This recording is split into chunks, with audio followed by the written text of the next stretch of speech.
exec, el vele, el fenómeno que todos quieren ser, el chamaquito que no pueden entender. How we doing, guys? Welcome to episode 170 of the Exec Talk Podcast. I'm your host, Evelez Wassan. New chair, who's this? Shout out to my beautiful girlfriend for this birthday present of a chair. Now I don't have to feel like I'm sitting in a prison in my own set. So this is amazing, you know, want a GTRX racing. So I'm comfortable and ready to shoot some bombs at you. We've reached championship weekend. Don't forget to like, subscribe, comment, hit the notification bell. Follow me on all my socials. The links will be in the description. All right. So really quick episode. Don't want to take too much of your time. It's only 2 games. Daytona 24 is this weekend as well. So we're getting back into the racing mix. Basketball is just released their all-star starters. We'll go over that. We'll go over the Hall of Fame class a little bit more, you know, talking about Ichiro. They didn't make him a unanimous. Some bum that probably doesn't know what he's doing or wanted to be special didn't make him a unanimous selection. Mariano is still the only unanimous selection in baseball history. Yeah, that means Babe Ruth. That means Mickey Mantle, Ted Williams, and Ken Griffey. All your favorite all-timers. None of them are in unanimously. Only the greatest closer of all time, Mariano. CC got in as a first ballot Hall of Famer. It had to happen. Just what he meant to the game. I think there's only like 23 pitchers all time with 3,000 wins, 300 wins and 3,000 strikeouts. He also has a ring. He has a Cy Young as well. Dominated for years. He was a horse, putting innings after innings after innings, even into his late 30s. So he deserved it. And then Billy Wagner, which is also one of the greatest closers of all time, behind probably just Mariano and Trevor Hoffman, deserved it as well on his 5th and last time on the ballot. So I'm happy for Billy to get in, and his son that is now actually playing with the Blue Jays. All right, so let's get to the championship. Actually, first, let's get to the head coaching hires. In Jacksonville, Liam Cohen, after deciding that he was going to go back to Tampa because Trent Baalke was still the GM at Jaguars, the Jaguars realized that was a mistake, and they quickly rectified that by firing Trent Baalke as their GM, and they literally hounded Liam Cohen for 3 days straight. Liam Cohen got into the building, and they were determined not to let him leave. They were going to give him Ben Johnson type money, so somewhere around the teens in the million, 13 million, which is, that's the going rate for a starting head coach now if you want to really keep him. He did wonders with Baker Mayfield, so if there's somebody that can pick up Trevor and maybe finally show him how to unlock the potential that we saw at Clemson, and sometimes the flashes in the pan that we see in the throughout his career, that'd be great because he has weapons in order to use that to in order to win. The defense is kind of coming around, especially at the D-line. So I'm thinking that Liam Cohen, if he just builds the offense around T-Law, that T-Law could flourish and really show that he could be one of the top 5 best quarterbacks in the league and take the Jaguars far into the playoffs and maybe beyond that. So I think it's a good hire. The team that we're going to call Boo Boo Kachoo, Garbage Mustache for the next probably 10 years is the Cowboys. This team has no idea what they're doing. Jerry Jones is lone wolfing it. He's not even putting his kids in order to help him. He brought in his offensive coordinator for a shitty-ass team that he just had in Brian Schottenheimer, but the reason he brought him in to probably be his head coach, it's not final yet, but it's probably going to become final in the next few days. One, he knew he couldn't get Dion. Two, he wants somebody that he can control. He always wants control, and because he wants control, ever since he got rid of Jimmy Johnson, he has not won a damn thing, and it's not going to win a damn thing because now with the uprising of the Commanders in his own division, now you have to deal with the Eagles, with the Commanders, and if the Giants get a quarterback, maybe Shedeur Sanders, which would be ironic as hell, considering that Jerry wanted Shedeur and Dion to go to Dallas. He's going to have a problem being anything else but last in his division, and he's going to lose Micah Parsons. He's going to lose CeeDee Lamb because those players are not there to lose. Those players are there to win. And you're not going to have a mediocre team with superstars on it. It's just not going to happen. So, Jerry Jones, either get your head out of your ass or you're going to understand what it is to truly be a poverty franchise from the high pedestals that you had this team in the 80s and the 90s. Another hire, Ben Johnson to the Bears, probably the only guy can really fix Ben Johnson. We talked about it a little bit, but I kind of shitted on the front office because it's always been just a mediocre franchise ever since 1985 when they won the championship. But I got to give Ben Johnson the benefit of the doubt. He did work wonders with Jared Goff in Detroit. He's going to be in the division, so he knows the teams well. He's building his staff. I think that with Caleb, Rome Odunze, Keenan Allen, and more, I think it's possible for this team to be good next year. The defense is solid. They have two good corners in Stevenson and Jalen Johnson. I think that this team could definitely do some damage if Caleb is figured out. So that's on what's on Ben Johnson's shoulders and what ultimately is going to make or break him in this opportunity. Aaron Glenn, we talked about him going to the Jets. He was the 12th overall pick back when Pete Carroll picked him. Speaking of Pete Carroll, he's Tom Brady's pick for the Raiders job. Do I believe it's a good hire? I believe it's a great hire. He's 73, going to be 74 during the season, but he's a culture builder. I mean, he's won at the college level. He's won a Super Bowl. So, if you want a culture setter, somebody that is high energy, going to keep the boys rolling. The only thing, you don't got a GM. You don't have a quarterback. You're going to have to figure that out, whether that's Sam Darnold, Kirk Cousins. You look for somebody in the draft and try to develop them, maybe a Jalen Milroe.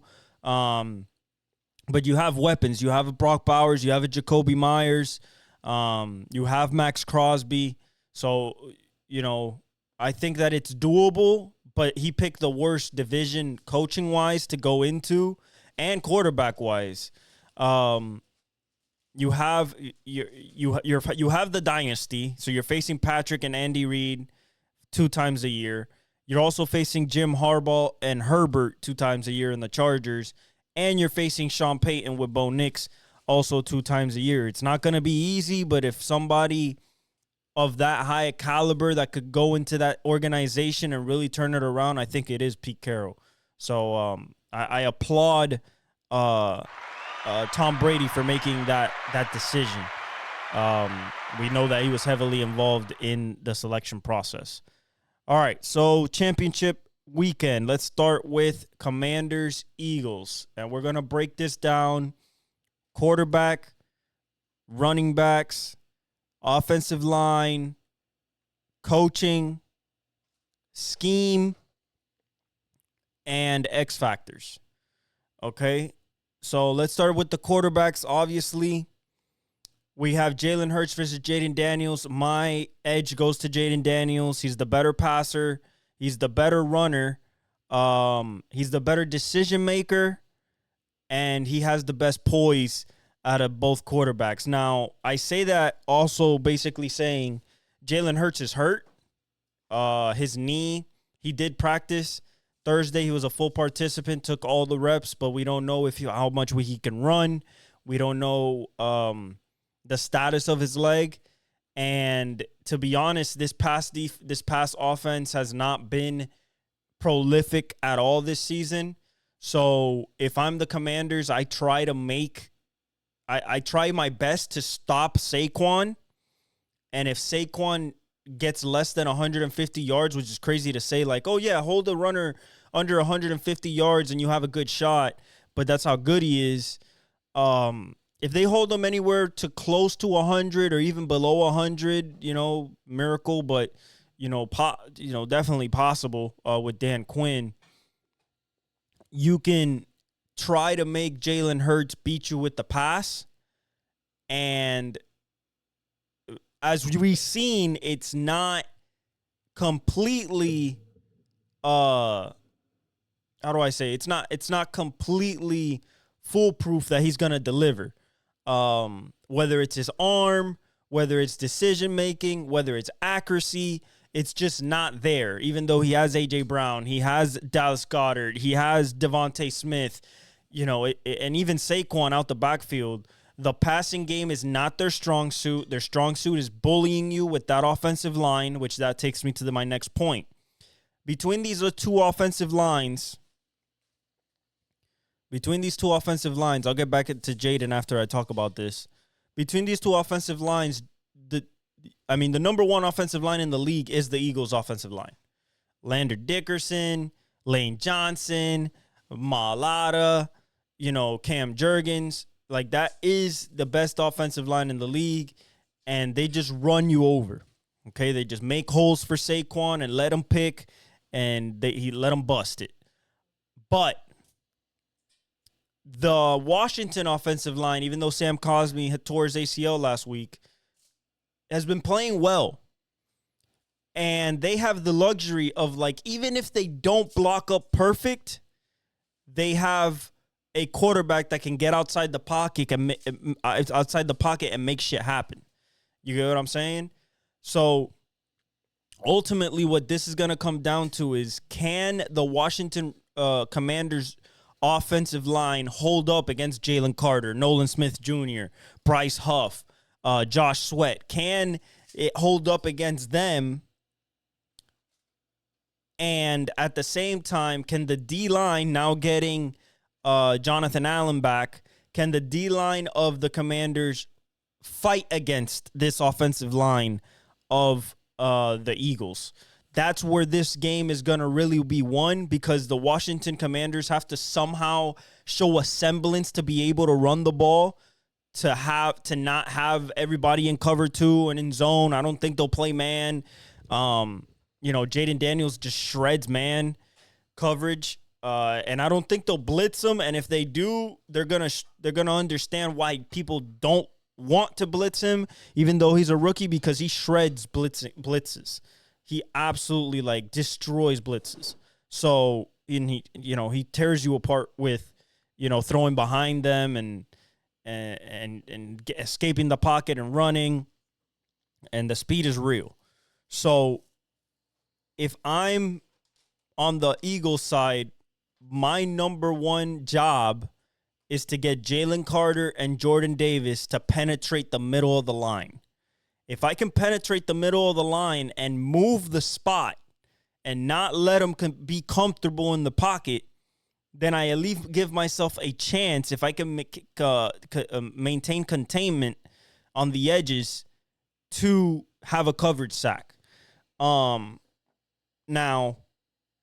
if we go to running backs, obviously it's Saquon versus Brian Robinson Jr. and Eckler. Of course, we're taking Saquon here. I mean, he's a generational back, probably going to go into the Hall of Fame. Every single 2,000-yard rusher is in the Hall of Fame except CJ 2K, I believe. But if he goes off, Eagles will win. Eagles can win without throwing the ball if Saquon goes off. If Saquon goes for 150 plus and 2 touchdowns and he hits home runs, this is not really going to be a close game, which is what the Eagles really want. They don't really want Jalen having to throw the ball. If they can just dominate on the ground, they'll be happy with that. On the other side, Cliff is going to run the ball regardless if it's successful or not because he has to keep the defense honest. He's done it the last 2 games. He did it against Tampa and he did it against the Lions. Even though he couldn't run the ball, he stuck to it to maintain balance. I think that even if he gets a semblance of the running game, it'll be great. Because as long as there are 7 people in the box against Jaden Daniels, he will find a matchup he likes, and he will put the ball where it's supposed to go. If we go on both sides defensively, there's not really a competition besides maybe Mikey Sanderstill for the Commander and Luvu for the Commanders as like legit defensive good people, and then on the D-line, of course, you got Jonathan Allen, Daron Payne, you got your edges, but those 2 guys in the middle is what makes that line so formidable. But it shouldn't be close because if you look at the defensive line, and the defense for the Eagles, overall, and I'm saying this because, like, if you look at that defense, I mean, what's not to like? Jalen Carter, Jordan Davis, Norland Smith Jr., Bryce Huff, Josh Sweat, Cooper DeJean, Quinyon Mitchell, who's gonna play, Reed Blankenship, CJ GJ, Zach Bond, Oren Burks, because no Nakobe Dean. That's probably the biggest loss for the Eagles. Other than that, they're healthy. And then Darius Slay. So there shouldn't be people open like we saw last week for the Commanders. There shouldn't be people open. I think people will get open just because Jaden is either going to make them open or, Terry McLaurin or De'Ami Brown get open themselves, or maybe Eckler gets underneath. But other than that, there shouldn't be a lot of openings in this defense, even though the last time they faced them, Jaden shredded them, even though they forced 5 turnovers. X factors for me: containing Jaden Daniels' legs, and if it's a close game at the end. I can't name turnovers as an X factor because that is always an X factor. That is always baked into the cake. Okay? Time of possession, because the Commanders love long drives. They love the 10-plus play drive of methodically matriculating their way down the field. Shout out to, I believe it was Vince Lombardi who said that. Let's just keep matriculating the ball down the field, boys. But on the Eagles side, it's going to be striking quick. It's going to be maintaining yourself above like in front of the chains, 2nd and 5s, 3rd and 2s, you have the tush push. Are you going to use Jalen? This is the NFC Championship. How far is Jalen going to take his legs? Are you going to run the read option? Is he going to be comfortable enough doing that? Because if not, then Dan Quinn can get a lot more aggressive in his blitz packages and in his defense when it comes to his linebackers and his line. If they do use the read option, then that maintains a fluidity and a question for the linebackers, and they can't run fit as fast as they see it. So X factors are Jalen Daniels' legs, and don't let it be close in the 4th quarter because this kid will take it from you. And then for the Eagles is stay up in front of the chains, and when you get to 3rd and long, there's going to be some 3rd and longs. When you get to 3rd and long, are you able to pick it up when you have a 3rd and 7, when you have a 3rd and 6, when you have a 3rd and 10, and also penalties? We're going to have some, maybe 1 or 2 pass interferences. We're going to have some holdings. We're going to have some false starts. Pre-snap penalties kill drives. You don't want to be in a 2nd and 8 and get a false start and make that shit a 2nd and 13. It's not fun. It's not easy to pick up. Okay? So that's what's going to be. Ultimately, my verdict is going to be the Eagles. Now, the spread is 6.5 for the Eagles. Right now, 6.5 for me is a little steep against this Commanders team just from what we've seen.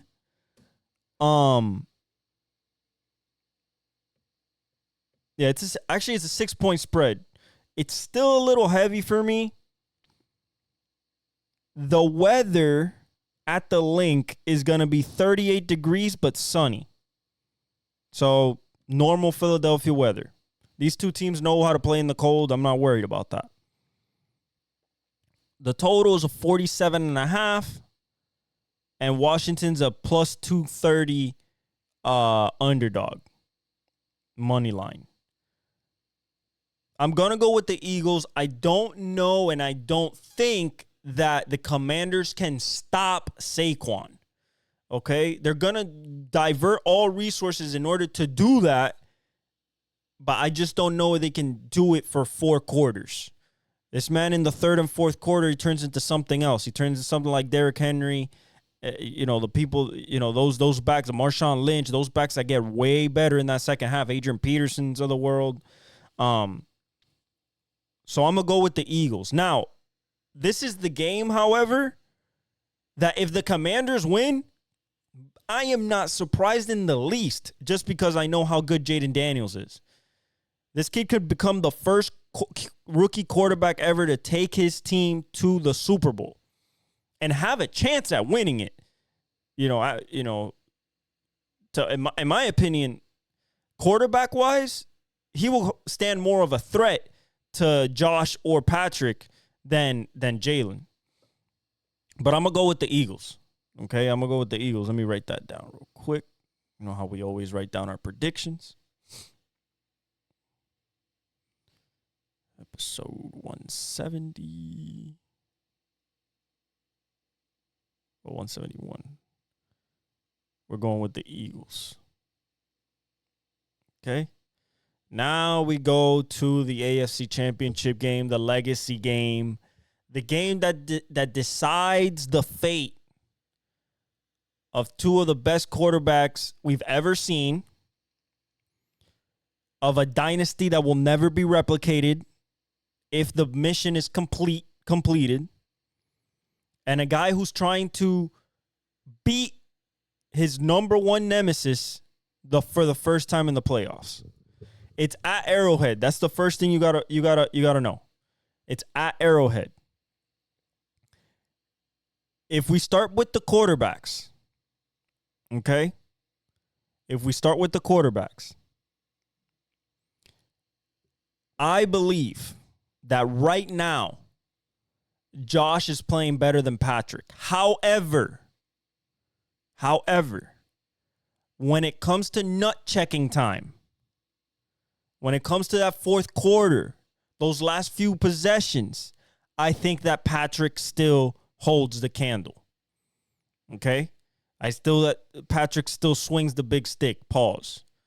You know what I'm saying? Because he's done it before on this stage against this dude. Okay? This defense is not impenetrable. Okay? This is not the Baltimore Ravens defense. This defense can get got. Can they cover Travis Kelce? They're going to try to cover him. One thing they're not going to have is Taylor Rapp. They're not going to have their starting safety.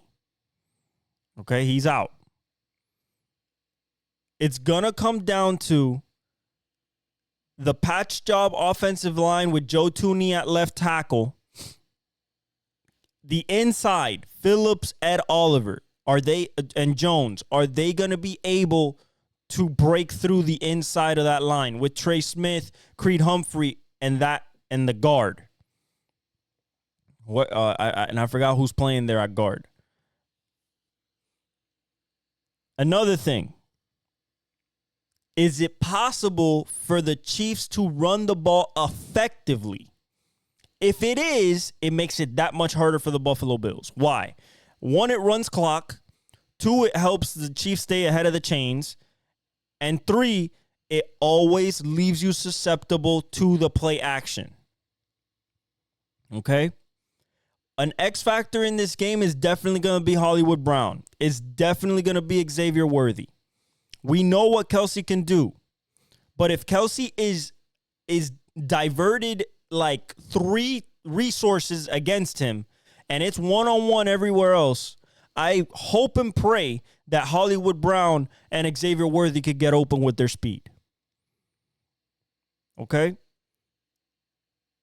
Another X factor is going to be, how in the world is this Bills offensive line going to stop Chris Jones?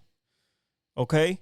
And if they divert 2 offensive linemen to him at all times, can those 2 tackles, Deion Dawkins, I'm not really worried about. He's a really good player. But can those 2 tackles hold off the Omenihu, the Karloftis, Dana, a Bolton blitz? Can they do that? As well as, are they going to be able to stop if they get into 3rd and long? Let's say they get a holding call on first down, and it's 1st and 20, and 2nd down they get 4 yards. So it's 2nd and 16. Okay, and then incomplete pass. So it's 3rd and 16.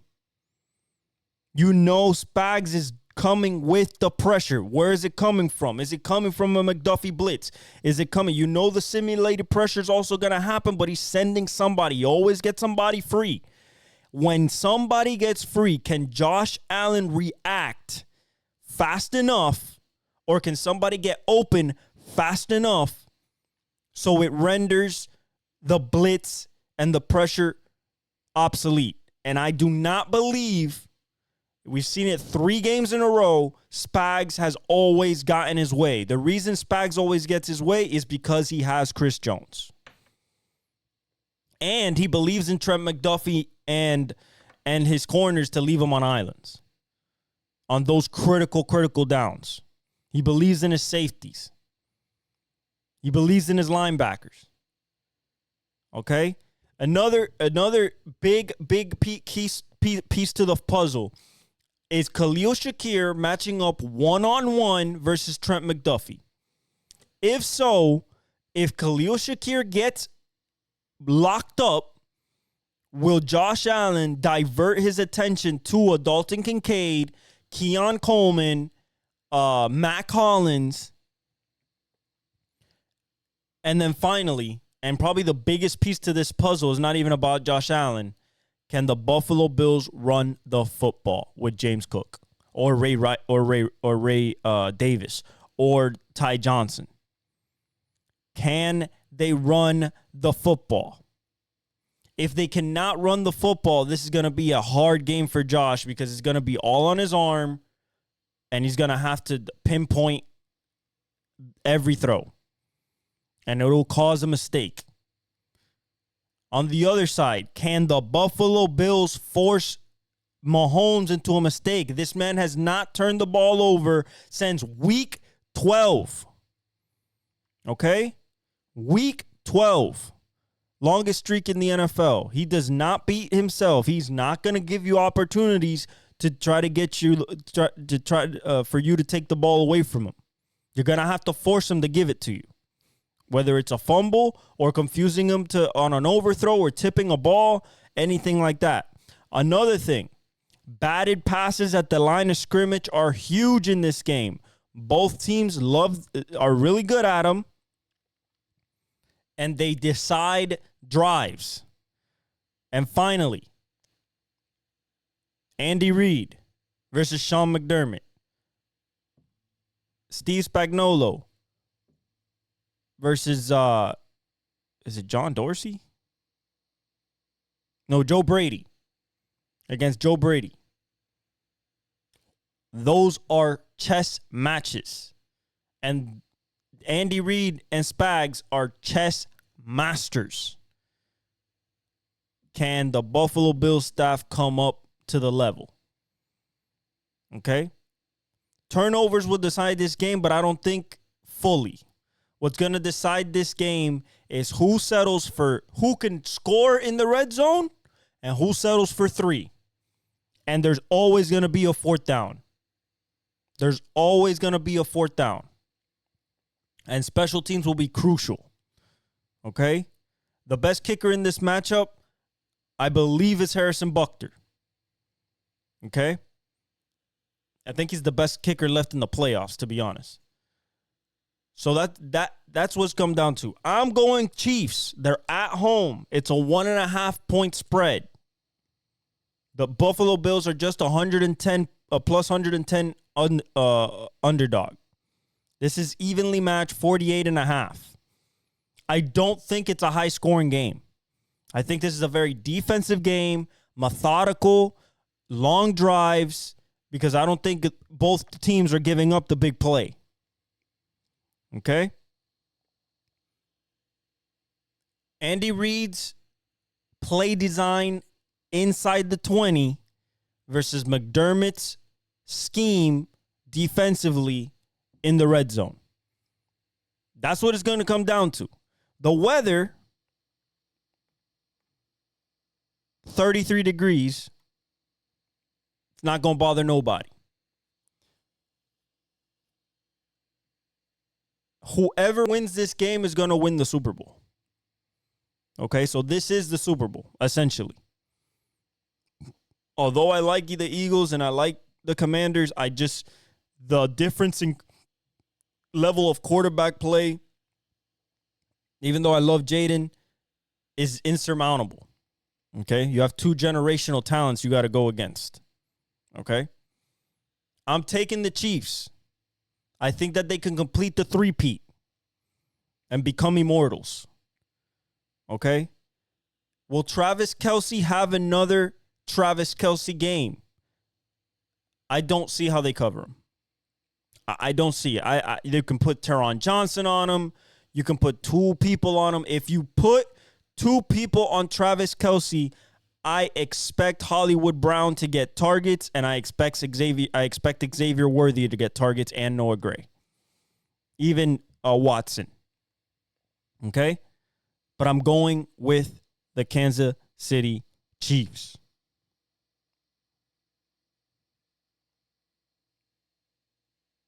Whoever sacked more will probably lose the game. The Chiefs are coming off an 8-sack game on defense, and the Bills pressured Lamar. It couldn't really stop that offense, and that's without Zay Flowers. So it's going to be very interesting. Okay, let's talk a little bit about the NBA, and then we'll get out of here.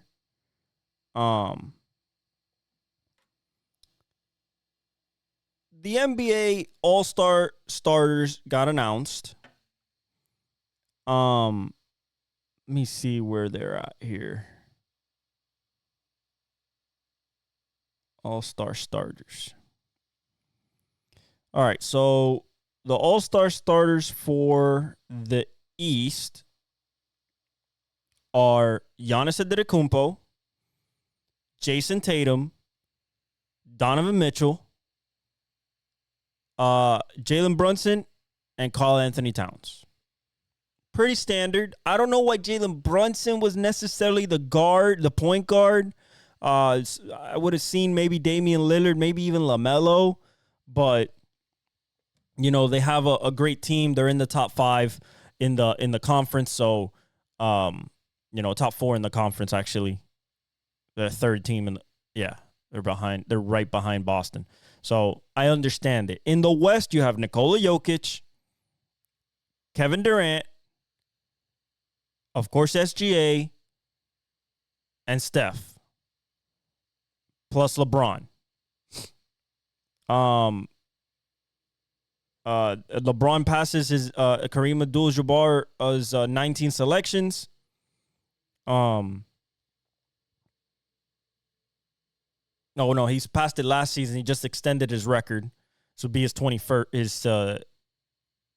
His 21st, and he's joined in the starting lineup by Nikola Jokic, KD, SGA, and Steph. This is all vote getting for the starters at this point. The reserves have not come out yet. They have not come out yet. Curry has he surpassed Luka by a little bit because Luka's been hurt. And SGA is the MVP right now. Okay? So, and then Cat is his first time starting.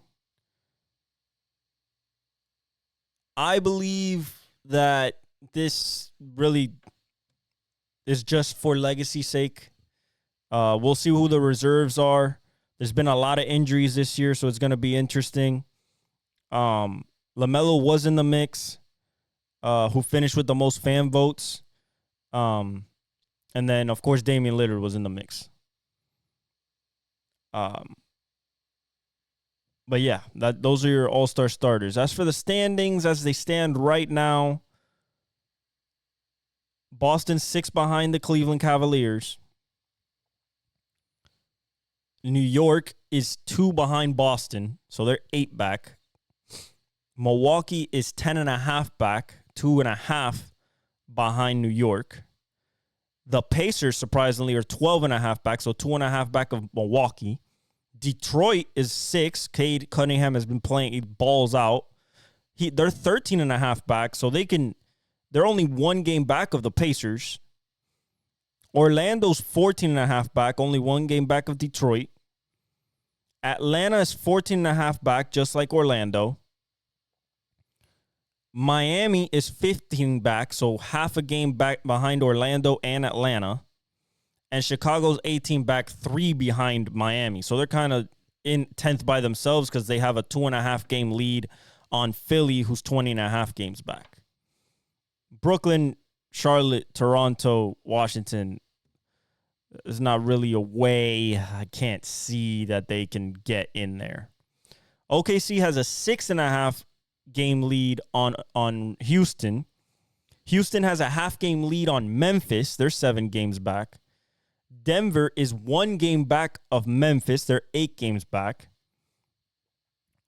The Lakers are 5th, but they're 3 games behind Denver, 11 games back. The Clippers are also 11 games back in 6th place. Dallas is 12.5 games back, a game and a half back of the Clips. Minnesota's 13 games back, so a half game back of Dallas. Sacramento's 13 games back, right there with Minnesota. And Phoenix is 13.5 games back, half a game back of Sacramento and Minnesota. Golden State is 14 games back, half a game back of Phoenix for 10th place. And then comes San Antonio, 15 games back, just 2.5 to 1.5 games back of the 10th spot. SGA is the only guy at 32 points a game. Other than that, none of the stats have changed from episode 2 days ago. What I'm seeing in the NBA is kind of just, it's really not a lot of people covering it.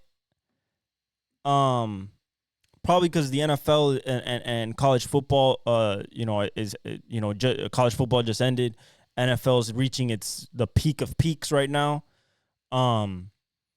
We'll pick it up definitely after the Super Bowl with the basketball. I'll really hone in on highlights and stuff. I'm really behind on highlights because of work and stuff like that. But there's a lot of injuries. Zion, there's Ja's playing well, but I think when we think about what's going to happen in the playoffs, I think an East team this year is definitely another win this year. Boston doesn't really convince me anymore, but they're more of a playoff team than a regular season team now that they got it done. I'm really interested in what Milwaukee's going to do now that they know how to play with Giannis and Dame. New York is always a viable opponent. And then from there, if it's Pacers, Detroit, Atlanta, Orlando, Miami, Chicago, and no Philly, even though Philly can get in there, but no Philly, we're looking at pretty, I don't want to say weak matchups, but it's literally Cleveland, Boston, New York, and Milwaukee that are gonna hold that path to the final. In the West, I could see OKC reaching the finals, Memphis, Denver, of course. I don't know about the Lakers.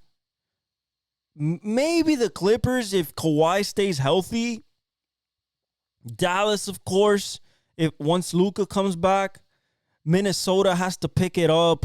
Maybe they need to do something at the trade deadline because it's clearly not working with Julius Randle. Sacramento, I don't think can go there. And then if Phoenix gets on an all-time heater, maybe, and they do something at the trade deadline. Golden State, even if they make it to the dance, I don't think they have enough, even though with the pedigree of Steph and Draymond and stuff like that, but I just don't think they have enough. So that's what we're looking at in the NBA.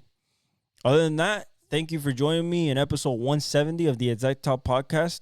I love you guys. Hit the like button, subscribe, hit the notification bell, follow me on my socials, and I leave you all with the outro.